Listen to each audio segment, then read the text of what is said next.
Você sabia que morar junto sem ter um papel assinado pode custar metade do seu patrimônio em uma possível separação?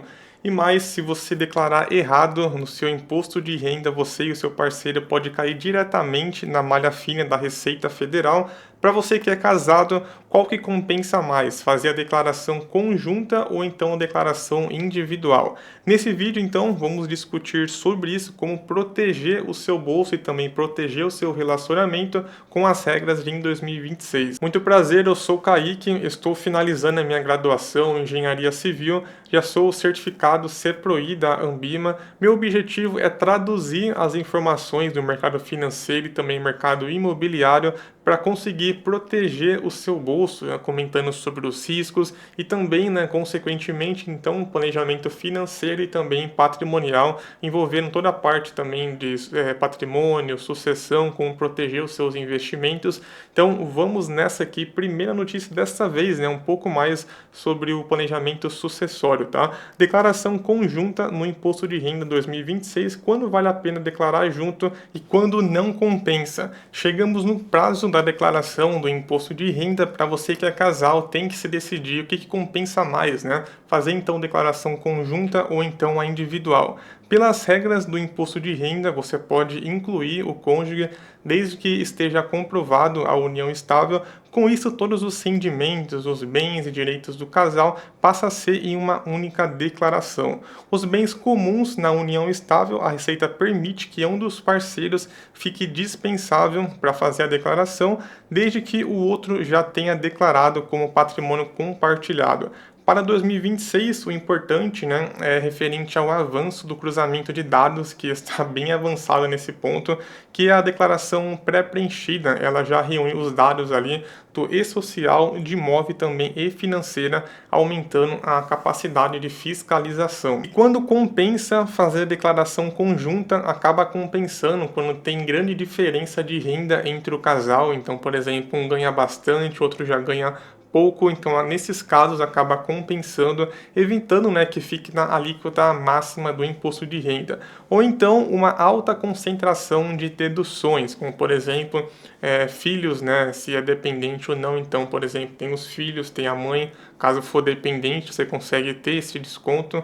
Eu gravei um vídeo, tudo sobre os prazos, sobre esses descontos também em outro vídeo, vou deixar aqui na descrição do vídeo também sobre isso. Mas um dos fatores, então, são as dependências. Temos também os abatimentos com descontos de saúde, educação também, que acaba ganhando bastante abatimento. O cônjuge precisa fazer a declaração própria se seus bens individuais forem maior que 800 mil. Eu não cheguei a verificar algumas pessoas comentando sobre isso, mas tem esse fator que é importantíssimo. Quando não compensa fazer uma declaração conjunta, acaba não compensando na maioria dos casos quando os dois têm uma alta renda tributável, pois a receita ela acaba somando então as suas receitas, né, e pode entrar então na alíquota máxima de 27,5%. Cada contribuinte ele tem o direito aos seus abatimentos, então neste caso um dos parceiros acaba aqui perdendo esse benefício dos abatimentos. Se os dois tiverem rendas similares também, deve declarar separado quase sempre, tem uma maior economia dos impostos. Outra notícia agora referente a este ramo também, né? Morar juntos sem casar, como proteger o seu patrimônio. Então é discussão importantíssima hoje em dia, porque virou normal, né? No caso, as pessoas morarem juntas antes do casamento e aí acaba tendo riscos em uma possível separação, por exemplo, acaba caindo na união estável, né? Então, qual que é o mais correto, né? O seu objetivo é constituir família, então aí sim você vai em um cartório para formalizar por meio de uma escritura pública, para também definir, né, meio que deixando registrado ali o início da união estável. E também já verificar o regime de bens, né, para proteger então o seu patrimônio e também não se aventurar com qualquer pessoa, né? Então, morando junto, então acaba se protegendo, então com sempre o objetivo de constituir uma família, que é bem importante então para o planejamento do casal, também para evitar brigas, né? Vamos a alguns regimes aqui, só para vocês ficarem por dentro do assunto. Temos a separação de bens, isso daí é um dos regimes. Os bens adquiridos antes ou depois do casamento permanecem na propriedade individual de cada um, portanto, não há divisão de bens em caso de divórcio.